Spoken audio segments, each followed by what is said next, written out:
Welcome back to Game Scoop. Today, Casey and I are joined by Colin Moriarty and Steve Butts, and we're talking about video game violence. Actually, a lot of the country is talking about video game violence right now. It is not a new topic of conversation. The subject of video game violence, the controversy surrounding video game violence is almost as old as the video game industry itself. But obviously, in light of recent events, recent tragic events, shooting in Connecticut, the topic has been brought back up to the surface. A lot of questions about what video game violence means, how harmful it may or may not be to society, to our children. There's some finger pointing. What's going on? What are people talking about out there? Well, I mean, everything that you said, for sure. Obviously, the tragedy that happened in Newton, Connecticut, was awful and terrible. And when those types of things happen, as we've seen in the past, people are looking for an answer. They're looking to try and understand things. And that's for the community, that's for the nation, and that's also for the politicians. And so, for instance, this week, Joe Biden, Vice President, was tasked with putting together a task force that's going to examine legislation that could potentially do everything from ban assault rifles and to look at the role of violent movies and video games in mass shootings. And so this week he's meeting with victims of gun violence, gun safety groups, hunting groups, gun owners, and then he's also meeting with representatives from the entertainment and the video game industries. Do we know which representatives these are? Like people from Electronic Arts? Like, do we know who he's meeting with? We don't know exactly who the people are that he's meeting with, but we've seen this week, even today, different groups have been sending letters and notes about sort of how they feel about it, their stand on it, and their recommendations. And this is sort of a topic that, like you said, we're always kind of aware of, and particularly as parents, which Casey and I each are, you know, very mindful of, right? But this has been brought to sort of this national level of discussion by the tragedy in Newtown and Biden's call now for the video game industry to come and sort of answer some questions. And there's been some debate about whether or not that's a legitimate responsibility of the video game industry. Some people are saying, no, we shouldn't do that because that would somehow legitimize their claim or their assumption that video game violence is related to real-world violence. On the other hand, some people are saying it's the responsible thing for us to do to help shepherd games through this debate about violence, in which games are a focus, if not a direct cause. Now, in the mid-90s, there was a very public hearings on video game violence surrounding Mortal Kombat. Sure. I don't know if there were Senate hearings or whatever. There were actually, yeah. And then that led to the rating system that we have today, right? Correct, yeah. There was actually a number of hearings, I think in 1992, and the big game back then actually wasn't Mortal Kombat, it was Night Trap, which was a Sega Saturn game, and it had Dana Plato, I think is how you say her name, from Different Strokes. But yeah, I mean, it was this big sort of look at how do these games influence real-world violence, and from that, the ESRB was founded in 1993. So what I wonder is, you know, we have a rating system in place that categorizes games. It's supposed to let people know what age this game is appropriate for. Is that not enough? Well, I think it is enough. I mean, just in the sense that, you know, when the ESRB came into being, when the Joe Lieberman and all these guys in the early '90s were kind of attacking Night Trap and Mortal Kombat and all these games on Sega CD or in the arcades or whatever. The ESRB is a self-regulated gaming industry group that rates their own games, so the government wouldn't do it themselves because the government basically threatened that they would get involved if we didn't do something ourselves as an industry, and so we did. And some might argue, and I certainly would argue, that the ESRB in many ways could be even too far, but that market forces dictate that, you know, a parent will buy a game if it has a rating on it, and so it makes sense, just like it did when the movie industry did it. But the government itself is not yet involved in rating our own games like they are in, say, Germany or Australia, where there's direct contact between the government and the industry. So I think it's enough, and I think for most people, maybe even Steve and Casey as parents, it's probably enough for them too, because it gives them all the information they need on if a game is violent or has sexual content or drugs or whatever. So. I really look for games with sexual content for my kids. I'm like, right, and drugs. Yeah. Well, you know to not buy those games because they're rated mature, they're rated teen, and they have an explanation of specifically why those games are rated that way. Yeah, I think it's interesting to ask if it's enough, only in that I think that it's still kind of a shorthand for the American public, for some at least in the mainstream. I think most people speak the ratings for movies. Like most parents would understand what R-rated means. I still think there's probably a lot of parents out there that when they see a T or an M, they might not necessarily equate that with a PG or a PG-13 or an R-rated film in the same way that they do with movies. Because there's this assumption, and based partially in fact, at least given the history of our industry, that games are for kids, right? Absolutely. I mean, and in a larger sense, games are part of the culture war that's been going on in this country for 100 years. You know, starting with, you know, even like ragtime music. You know, these kids today listening to ragtime is going to rot their brain, and then that. No, I'm serious. I know, but it's so. There were arguments about jazz, you know, just as there were about comic books in the 50s and about rock and roll in the 60s and about. I mean, Dee Snider, you know, basically went in front of the Senate and said exactly these same things. Like, this is not a legitimate focus for your discussion. Now, I will concede that games are an expression of our society's values, and I'll even concede that games can reinforce those values, right? I mean, a lot of violence in any form of media, I think, begins to become acceptable to people. But I don't believe that it's a proven fact that you move from sort of enjoying that as a form of entertainment to acting on it in the world, unless you have some sort of damaged psyche, right? Right, and a lot of people, and this is where the debate kind of gets sketchy, they would say that that person would go out and do those things anyways. I think that the detractors of violent video games, violent movies would say, no, it wasn't that the person had the predisposition to go out and do that. It was this thing that either put them over the edge or, like you said, sort of desensitized them to thinking that way. But even in that sense, we have to ask ourselves questions about numbers, about grander numbers, about people that play games, about, you know, how many people are in the United States or how many people in the world that are playing games, and, you know, how many titles. You know, Grand Theft Auto 4 is at like 25 million copies sold. You can kill anyone you want in that game, you can run anyone over, you can sleep with prostitutes, you can do drugs, you can do all sorts of heinous things. If even one person blamed Grand Theft Auto on the heinous crimes that they might have committed or whatever, the numbers are still pretty good, right? I mean, percentage-wise, in terms of, right? I mean, like, you know, one person influenced by— What an amazing statement. Well, one person out of 25 million is influenced by something, so we all must pay for it. Yeah. Like, I think that you know, it's classic scapegoating. You know, the ECA, which is a consumer, you know, electronics consumer kind of advocacy group, released a really interesting statement today, and they had statistics in it. In 2011, they said $27 billion in sales for video games in the United States. Crime decreased that year 3.8%, and since 2002, crime has decreased 15.5%. In the same time that Call of Duty and Halo have come to prominence, these violent shooters. So as games have become more realistic, as games have become more violent, as there are more people and there are more guns in our society, violence is actually going down. So there's no causality between you know, violent video games and, you know, clearly there's none between violent video games and the actions of a few unhinged people. And instead of looking at specifically why these things happen in certain circumstances, these tragic events, we often look very quickly and very rapidly and very hastily, I think, to try to blame something. And I think that that is just another situation. Like Steve said, we've been down this road many times, you know. Well, let me say something real quick about that. And I think this speaks to one of the bigger problems within this debate is when you say that there's no causality. That assumes this position of sort of all or nothing. And I think it's really, that is a problem that we have had, where we just say, okay, here's one study, here's one look at a statistic that we have, and therefore we draw a conclusion that says there's none. Like it's either all or nothing. And I don't think that that's necessarily the case. And I think that we're very quick as an industry to just say, oh, okay, well, this one thing says that it's not that it's not contributing to the problem, and I don't know if that it works that way. I think that there's more room for us to discuss these things. Well, I mean, more importantly, it's impossible to isolate gaming as a single factor in it, right? Like there are thousands of causes for crime, of which games could be one. It would be impossible to say games have a direct link to it, though, when there's so many other things to consider. You know, I mean that's where I come down on this. I don't feel that it's the responsibility of lawmakers to legislate what we have access to in terms of video games. But as a parent, I have some rules. Like I have some guidelines that I follow, even in my own life. I mean, there's certain things that I feel like I don't enjoy, right? I don't like games where you kill cops, for instance. But that's a personal choice. I would never force that on somebody else. But I do sympathize with people who look at something like Grand Theft Auto and say, here's a game where you're portrayed as the criminal, and the whole focus of the game is to engage in criminal acts, and they're worried by that. And I feel like we have to acknowledge that and have to explain the context of that to them.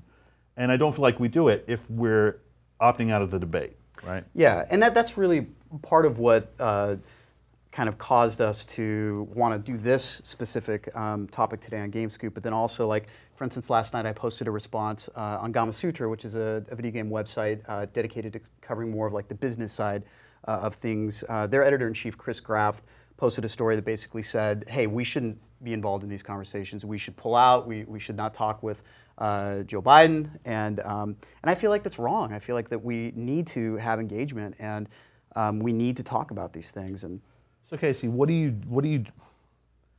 do to fill the gap between the assumption that games that promote violence as a cool lifestyle lead to acting out on that violence, right? Like, kids see violence as cool, kids want to be cool, so kids decide being violent is cool. This is how you think some people think? Like, yeah, I mean, just to play devil's advocate, okay. right? I mean, this is the assumption, right, that games are for kids. Well, let's take this for a beginning. Games can create an impression on impressionable minds, right? I think we all accept that. we also all accept that kids are impressionable. They don't always, and they don't don't always, never. But that is a real Sure. component of Absolutely. what gaming is, right? So if kids are impressionable, then it makes sense that games can affect kids, Right. right? Right. So, but what we then need to do is identify what we're really talking about. And I did that in an editorial that I posted yesterday as well. Like, this notion that games are for kids, I think, is outdated and old. Like, we talked about how when we were growing up, there was, the NES and the Super NES and these games, Mario and Zelda and whatnot. Those were clearly marketed towards kids. And things have changed. I mean, in 2013, there's so many different types of games, and I think there's very clear distinctions between games like Grand Theft Auto and a game like Angry Birds. And I think it is important for us to reinforce that and to bring that back to the center of the discussion when we are talking about that, because there's more to it than just saying kids see something and they think it's cool, so what's going to stop them from doing that? And we need to begin asking different questions, like why were the kids necessarily playing that game? Should they have been playing it? What was the context? Did they understand that this was fictionalized and it was also really not put together for kids? Because kids are impressionable, and I think that statement too, I think, could use some digging into it. They're impressionable because they don't know how to understand and wrap their brains around what they're seeing in the way that an adult would. And that's the same reason why we have laws to keep children from drinking alcohol, say, because their ability to understand and be capable under the influence of alcohol, say, for instance, is totally different than that of an adult. And I'm not even talking physiologically. So getting back to games not being just for kids, I think that alone really changes the discussion. And I think that there's a lot of these people, whether they're lawmakers, whether they're experts, psychologists doing all these studies, I think we could potentially even be studying the wrong thing because, or talking about the wrong thing, because if we can all agree that some games just aren't for kids, that really changes the conversation. Yeah, I mean, I agree in the sense, like, when you put your piece up, we were talking over text message back and forth last night, and I said that the piece resonated with me in a sense, not because I agreed with all the content, but because I agreed with the fact that we must be part of the conversation in the sense that, it's not like a big kid table kind of argument where it's like, well, the government hasn't finally acknowledged us, and so we need to go to the Capitol and talk about it. It's like, no, it's anyone who follows politics and understands politics knows how bad the optics of something like that are if you say no. You must go, and you must show up and acknowledge your invitation from the vice president and talk about things. But at the same time, to me, you go and you listen to all sides, but you also say, we can't, as a group, accept responsibility for what people do when they play our games, because like you said, the Grand Theft Auto example is like a great, like a funny example, whatever, but it's true. If 25 million people play Grand Theft Auto 4 and one person says, this game made me want to kill someone, we don't look at the game, we look at that person, and we say, why did this person interpret this game different than 24.9 million other people that played the game? Maybe it's not the game, maybe it's the person. I mean, Adam Lanza is a great example. That the guy in Connecticut, he's a monster. I mean, what he did is tragic. But let's look at, instead of looking at video games, let's look at the fact that he had mental problems. He was diagnosed with Asperger's. His mother knew that. His mother taught him how to shoot guns at gun ranges. He knew that there were 12 guns in the house that weren't properly locked away. I mean, there are a lot of reasons why he got access to the guns and why he used them in the way he did. And instead of looking at like, wow, that's really tragic that his mother did that and didn't really look at the signs and be a parent, instead we want to say, well, video games, the violent culture of America, the Second Amendment, people have too many guns, they're too accessible, all these things, it's too much for me, because we're not giving credence to the fact that everyday people, massive amounts of them, are able to consume violent media and be okay, And I think that it really comes down to parenting. I think it comes down to social and personal responsibility. I think it comes down to the fact also, like we talked about earlier today, that sometimes really bad shit just happens. And sometimes there are no easy answers. And sometimes there are no scapegoats. And sometimes unfortunate things happen. I think that's hard for a lot of people to accept. Well, and people want to find the one thing they can do to stop it. Yeah. Right? What's one thing we can do? Let's ban video games. Right. If banning video games meant no more murders, well, I mean, I guess we'd I'd all find probably something guess- else to do, Yeah, right? I guess I can Yeah. get behind that. Right. Yeah, that's not going to work. And to be clear, I mean, they're not just going after video games. I mean, their first order of business was to talk about guns. But then I think it does make sense within this conversation to look at what are potential causes, because we're parents and we're trying to figure stuff out. That doesn't mean that we just, again, all or nothing, jump to the conclusion that, oh, this guy played video games, so video games are to blame. Yeah.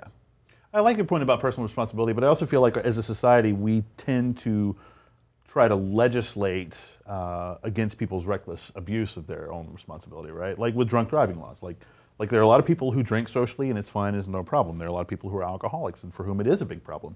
But we don't say, well, those people shouldn't be sold beer or wine or whatever, right? But we do have laws to keep them off the road if they are drunk, right? And that's sort of, that's an infringement on your own sort of personal or personal freedom, but it's for the sake of protecting other people. So I mean, I feel like as a society, we do accept that there are some limitations in terms of what we allow other people to do. So how would that apply to video games? Well, I think what they're trying to do now is figure out are the lines that are drawn the right lines? And you know, to take your drunk driving analogy to the next level, what if people wanted to propose legislation that would prohibit people who have a drinking problem? Maybe they don't have a DUI or something, but they wouldn't have access to alcohol. I mean, that could be some sort of preventative measure. Because the truth is a lot of these laws... So if you murder somebody, you're not allowed to play games anymore? No, that's not what I'm saying. But I mean, again, this is where it comes into just craziness, because Right. it's almost like Minority Report. Like, okay, if you could potentially do something, Right. then we're going to, put a law that would keep you from doing it. And that's like, how do you possibly do that? I think what's important, though, is those conversations are happening. And that's why we felt like it was important for us to talk about it, both in publishing those stories that we did and then, now. Whether we like it or not, whether we like the circumstances or not, whether we like the fact that video games are being talked about in this context with gun control, and in this very quick panel, frankly, that's being put together, and the conclusions are going to be presented on the 15th, which is a pretty quick turnaround. Yeah. Video games are being discussed, so I feel like it's a miss for us not to have our best minds be involved in that conversation, especially, I mean. Like, we're so quick to say, like, games matter, games are important. Like, They're art. Yeah, games are art. I mean, we will have these incredible discussions at length where we will argue about why games are so important, and they're not just, this trivial form of entertainment that is for children. But the minute that someone wants to call us to sort of defend what could potentially be viewed as something that's gone wrong, we just want to say, oh, well, they're just video games. Yeah, it's an age-old response, right? It's like, games have a right to be provocative. We need to have an airport shooting level in Call of Duty. Yeah. And then the second somebody goes, that provoked me, I think that was in bad taste, the instant response is, it's just a game. On, like, why do you I mean, care? And you can't have it both ways. Yeah. I feel the fundamental failure in all this is an unwillingness to at least assume the other side is well-intentioned and to try to appreciate their perspective, right? Like, they try to paint us with a broad brush, and I think we all too often try to paint our detractors with a broad brush, right? Absolutely. But in reality, we're each trying to do something that we feel is good, and if we're not striving to try to understand what that is on the other side of the table, then we're never going to reach a meaningful compromise on this, or a meaningful context for the discussions to begin with. Yeah, and my position is this, we all together, whether it's somebody who makes games, somebody who covers the video game industry, or somebody who just plays games, we all have a vested interest in seeing our hobby continue to grow and just get better. And we also are very invested in protecting it because we love it. Mm-hmm. And so the idea that these conversations are going to be going on and that we wouldn't participate in them, or that we could potentially just say, okay, we're going to draw a line and not be a part of it, I don't see how that furthers a conversation or creates or engenders a spirit where people would want to come and talk to us when it would be somehow on our terms. And I don't even know when that might be, this notion that, okay, we'll talk to lawmakers when they're ready to talk to us about video games in the way that we would want to talk to them. When is that ever going to happen? Why would the government come to us and talk to us about, we really... I played Journey. I'm Joe Biden, and I played Journey, and it blew me away. So games are art. So I was high as fuck. Yeah, right. You're all, oh man, I played Journey with Vice Pres 420. He was awesome. He was so much fun. To be fair, that was a tweet that Christian tweeted out this morning, and I laughed and I retweeted it. And it's like all caps. I played Journey. Now I get it from Joe Biden. But I just don't see that ever happening. And this is just one of many conversations. And sure, it's in sort of a messed up context where we're talking about gun control, and nobody wants to People who make video games don't want to sit down at a table and have a conversation about why games matter and the role of video games in society when it's in the topic of gun control. Like, that's just not, that's not where we necessarily want to be. And I understand that objection, but I still feel like we still need to have that conversation and be a part of it so that when we are having further conversations, we can go, well, remember back then we were reasonable and we were the smart fellows and you know, ladies and gentlemen that we are, and we were able to speak clearly and in complete sentences, and we made sense, and let's talk more. But Colin, like, we know from working on the internet, like, you don't hear praise as often as you hear criticism, right? I mean, yeah, the silent masses don't praise. That's human nature. Yeah, I agree. I mean, in the sense, you know, I fall on the side, like you said, like, we can't use the excuse that it's just a game. But in the same sense, it is just a game. You know, just like it is just a movie, or it is just a novel, or it is just a magazine or a comic book. At the end of the day, we have to differentiate between the fictional and the non-fictional, real life and watching an action movie. You know, it's really no different in the sense that if someone is really influenced by something like a video game or a movie or something like that, then we really have to look at those people as individuals.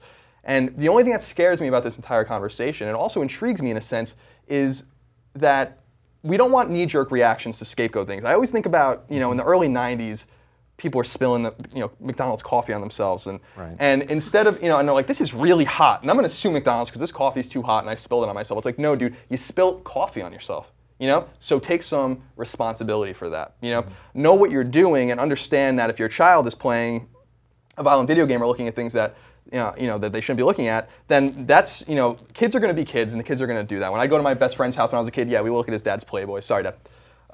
You know, and you're just now finding this out. And you know, and like, there's nothing he can do about that, right? But at the same time, so I mean, personal responsibility, I totally get goes only so far in terms of, especially children that are still growing, they're still learning, they're still trying to understand the world around them. They don't really understand things as an adult does, and I think we understand that only when we're adults.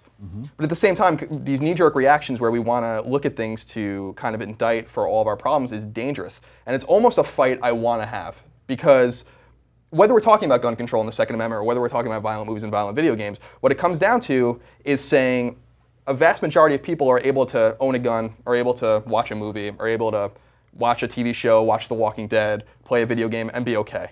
But because very specific people can't do those things, we must all suffer and we must all have rules so that we can no longer enjoy certain things. Because we already have examples, you know, in Germany and Australia and other places where you can't play violent video games. You can't have certain imagery. You can't have a swastika in Germany, in Wolfenstein or something like that. And the blood's all green. It's, right, exactly. And it's like, so we know what happens. We know where we get and how unfortunate that is. And obviously the German situation is very specific to, you know, there's reasons why that is. And I understand that's culturally sensitive, and that's fine.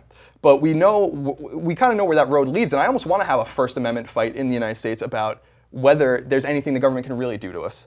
And that the ESRB makes sense in, like I said, a market sense, where, you know, this makes sense for parents. This goes far enough where it educates parents, just like the Motion Picture Association rates their movies, and that makes sense. But how far will the government push? And I almost want to see that fight play out. The only way that fight can play out evenly and fairly is if we take part in it. And like I said before, and I'll say it again, we go to the table, we sit down, and we say, we are not responsible for this, but we are willing to be part of the conversation, but we are not responsible for other people's actions, because these are video games. But you just said that you understand the swastika ban in Germany based purely on cultural sensitivity. How do you apply that here when values are so relative, right? Both across generations and among different groups of people. Well, I think... I mean, do we have a responsibility to be sensitive in a certain way and say, no, let's maybe not have a Rainbow Six level set in an airplane after 9/11? Yeah, I mean, there's something Is that fair? There's something to be said about that, I think, because I think in America specifically, we're looked at as, well, we're a product of a violent revolution. We've always owned guns, and so there's a violence in American culture. Just 8 generations back, right? Yeah, I mean, it's not far back. Right. I mean, we you know, the Second Amendment, you know, the Bill of Rights, all of these things are there as a reaction to a violent revolution. Right. You know, and there's something to be said about that, certainly historically. But at the same time, I don't think that violence is a product of American society. I think violence might be a fact of a free society. That when you let people do as much as possible within the realm of not hurting other people, that sometimes people make really bad decisions. They hurt other people. Yeah, Right. And that, you know, you and I said, and we don't agree on this specifically, that I'd rather live in a society that's a little more dangerous and a little more unpredictable and a little more free than a society where nanny state is all in your face, you can't do anything, and you know that maybe you're a little more safe, but you're a little less free and you can't make decisions. I think that that's a powerful argument, you know, and I think a lot of people out there think that's a powerful argument too. And I really am anxious to see this play out because the ESRB was like one step forward in terms of let's start you know, litigating on this. Let's see what the Congress has to say about this. Let's see what the Supreme Court has to say about this. Is there anything that can really be done about it? Because what they're really kind of pushing us towards is something that's worse than the ESRB. That's something a little more German or Australian in terms of the way they rate their games. And I'm just not comfortable with that because that does stymie creativity and that does stymie choice. And if people don't want to play violent games, then they won't buy them. But if you don't let them buy them, then you'll never know what they want. You know what I mean? I don't know. So the trick in then is how do you actually accomplish that? Because what we're talking about is a couple, or it's a bunch of different stuff. I mean, there's plenty of heinous things that happen that are completely unrelated to video games. I mean, how many murders, how many acts of violence, car accidents. Yeah, domestic violence. You know, I mean, I don't know the statistics off the top of my head, but I think it's like every 15 or 30 seconds a woman is assaulted. I think every 30 or 60 seconds a woman is sexually assaulted. I mean, terrible things happen all the time, and they're outside of the realm of immediate sort of, you know, video game or film, you know, influence. But who knows? Maybe they're not. I don't. It's so hard to say like what's actually responsible for what. And I think in these conversations or in the conversations that have happened so far, we're trying to prove some sort of you know, we're trying to find something to blame, and instead of talking about several different things, and we end up confusing the conversation. So I mean, I think that there's a way for us to talk about, okay, have video games or has violent film or television gone too far, without just connecting it carte blanche to like murder. Well, or connecting it in the sense of saying, you know, a violent expression in the real world and a violent expression in the game world may have the same root in human nature. The problem is trying to externalize that and say the problem is not in us, it's this game, or it's this gun, or it's this whatever it is. Like, for example, Damon, do you believe that, let's just say evil, for example, exists independent of sort of personal point of view? Like, are there things that are right or wrong that aren't sort of valid? Yes. Okay. In a general sense, yes. What about you guys? I know both of you personally. I imagine you both have kind of the same answer. Yeah, I mean, I think that there's good and bad. Right. Casey? I don't know. I don't know if I necessarily subscribe to the idea that there's just general evil out there. I don't necessarily believe that. There's just some unspoken, like, in this room that is made up of 100% of something, that somewhere over in the corner, like 5% of it is evil and the rest of it's good. I don't necessarily mean a presence of evil, but that some actions are independent of personal perspective evil. So you wouldn't say that, so our society says murder is wrong. Is it because we say it's wrong or because it is wrong? That's a great question. I mean, it depends. What about the death penalty? I mean, that's murder. So absolutely. Yeah. So and that's the objection that some people have to. Yeah, is and you it's shouldn't repay murder with murder. It's so subjective. Right? Absolutely. Yeah. But I think the fundamental thing for me is like. But so to answer your question, I do think that some things are fundamentally evil. Like rape is obviously evil. Right. Child abuse. I mean, Right. there's tons of things like that. Yeah. But I don't necessarily think that they're evil as much as sort of it's, well, anyways. Well, maybe the connection then isn't that video games cause real world violence, but it's that video game violence and real world violence may spring from a similar source, right? I mean, I'd be willing to concede that. What do you guys think? Yeah, I mean, it's interesting that, you know, in a way, violent video games, violent movies, maybe even violent books or comic books or whatever, let you witness or play out something that you would never consider doing in real life, or that you would never be able to do in real life, or want to do in real life. You know, I don't want to pick up a gun and shoot someone, but I can play, you know, Resistance or Halo or something and do that over and over and over again. And there's something to be said about that. But I don't know. I just think that I just almost think we're giving too much energy to the things that aren't real. You know what I mean? That like are real in the sense that we're playing them, but not real in the sense that when I put down a game and walk on the street, I'm just me, you know? Like, yeah, but the storm of moral panic about video games is real, right? And it's our responsibility as advocates to shepherd games through that, right? Yeah, it's and difficult. some people will look at that example and say, for example, Damon, like it's the interactivity of the game that makes it distinct from movies or books or whatever. Or worse somehow, because yeah, you're in control. Or it creates a greater impression or a greater incentive for you to act on it. Mm-hmm.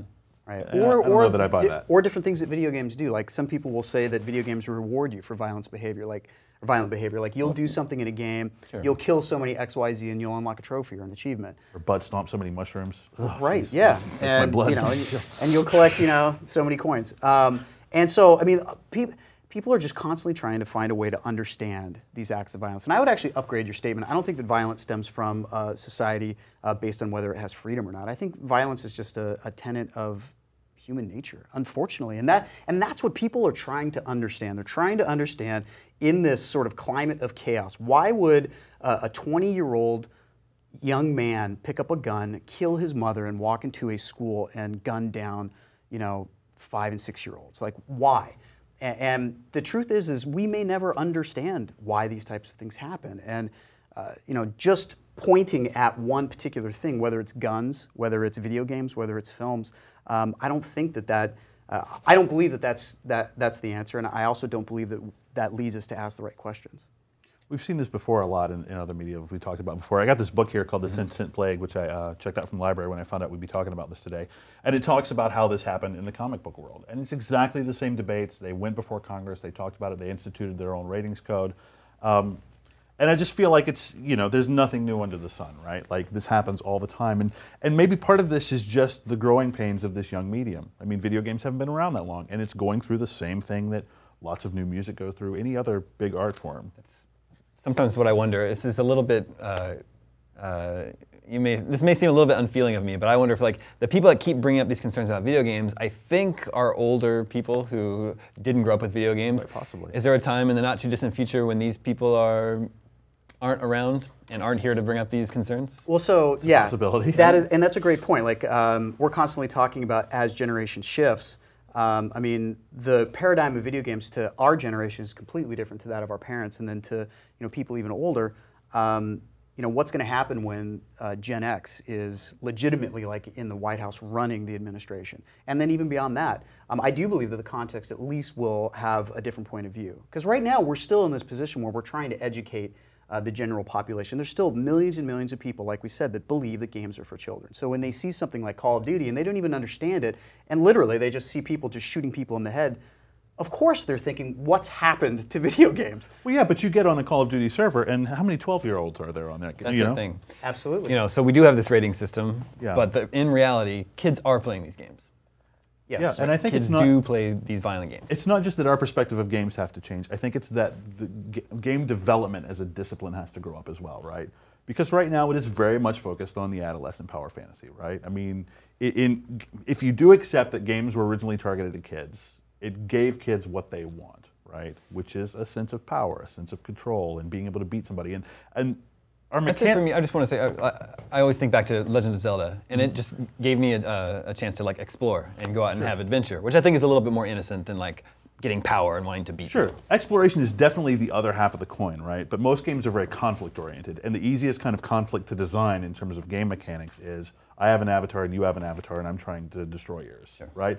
And so by its very nature, like that concept is violent, right? I'm trying to deny your right to exist in whatever game space we're in, right? I feel there's so many other game types to be had out there. From Legend of Zelda to something like Journey. That to me seems to be something we need more of, right? I mean, you look at the vast number of shooters out there, it just seems to be kind of an easy avenue for game developers. Don't you think? Yeah, I mean, I think Justin Davis, our mobile editor, was just a couple weeks ago talking about like it's hard to find a game where conflict isn't at the center, regardless of if it's violent or not. Because even in Zelda, you're fighting monsters, and Mario, you're fighting Goombas and turtles and all these things. And in Call of Duty, you're a soldier and you're killing your foes in a very realistic way. But yeah, I think that this might force us to spread our wings and find new ways to play. But at the same time, we shouldn't abandon the old things that we like to do, because frankly, conflict has been at the center of gaming since it spawned.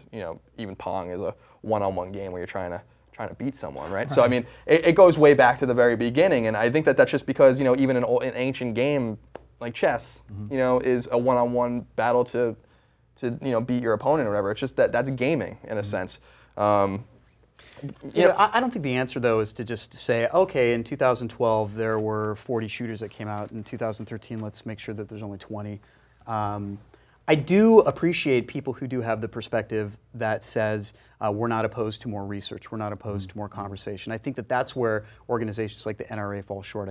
I believe that part of their whole stance in this is that they were trying to shut down more research, saying that it was going to cost taxpayers all this money, and that the research that's been done already has been conclusive. And whatever, we're not here to talk about gun control, but I do know that there's a lot of people that do answer to that and say, oh, well, it's either it's just games, or this whole idea of, well, the amount of people that actually respond poorly or negatively to games is so small that whatever, or people just sort of look over research. I think that there's still stuff to figure out, and there's questions to ask, and there's new ways to ask those questions.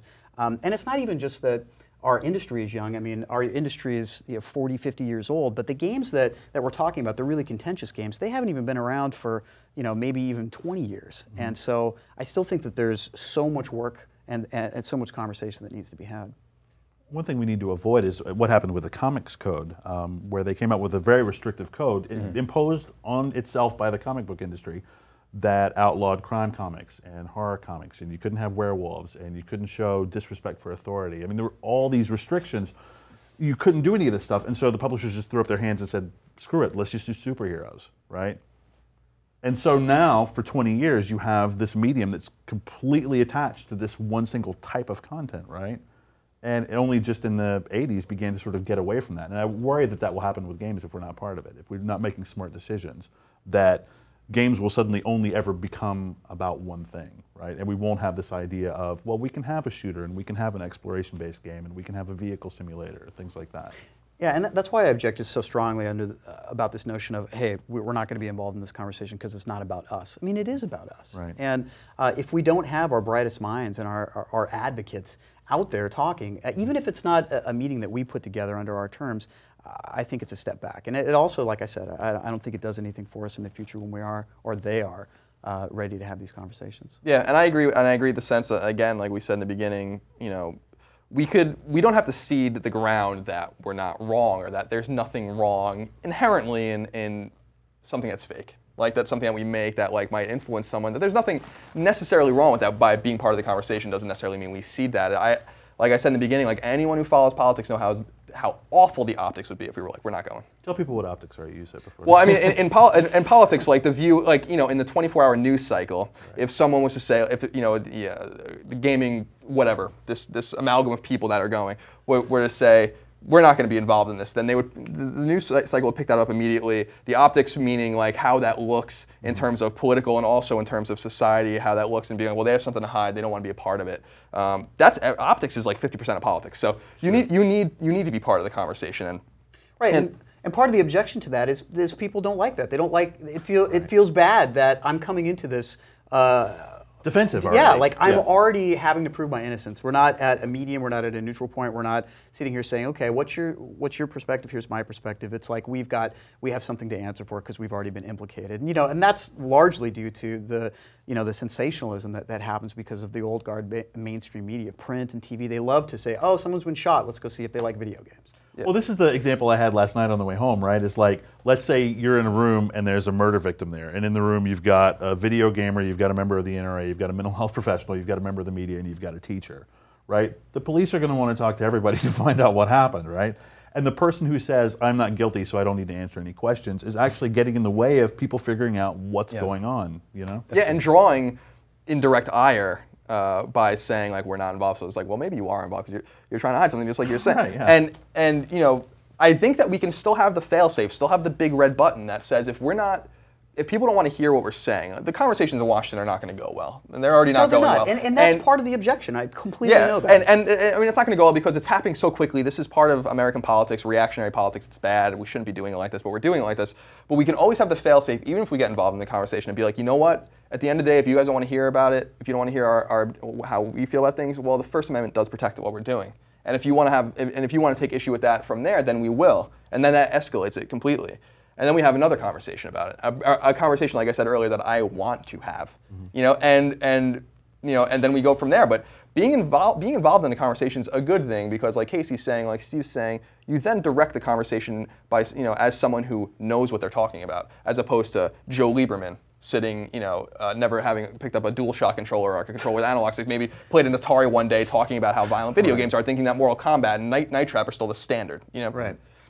And that's part of the cynicism, I think, from gamers and from the people who cover the industry, is that the people who are the most vocal in these conversations and sitting at the table next to Joe Biden, they don't know anything about this medium, and they make all of these assumptions, and they've never played video games. And that's one of the criticisms, and that's why I think gamers in general can view these types of conversations that happen where they're not, and feel like nobody's standing up for us. Nobody's able to share these types of experiences, and these people have no personal interest, no personal experience, no ability to say, yeah, you know what, I can see the value in video games, but let's still talk about it. And that's why we need to be involved, and that's why we need to, even in these crummy situations, even when we know that we're going to go and sit down and they're not there to talk with us about what we want to talk about. They're just not. Right. We still need to be there so that, and I'd like to think that this fail-safe button you're talking about, there's also a social fail-safe button which says, hey, remember that time that we met in those really bad circumstances and you had to put together that panel? Yeah, that really sucked. And you didn't like it either. You had to, in 10 days you had to put together this giant recommendation. That was a lot of pressure, I bet.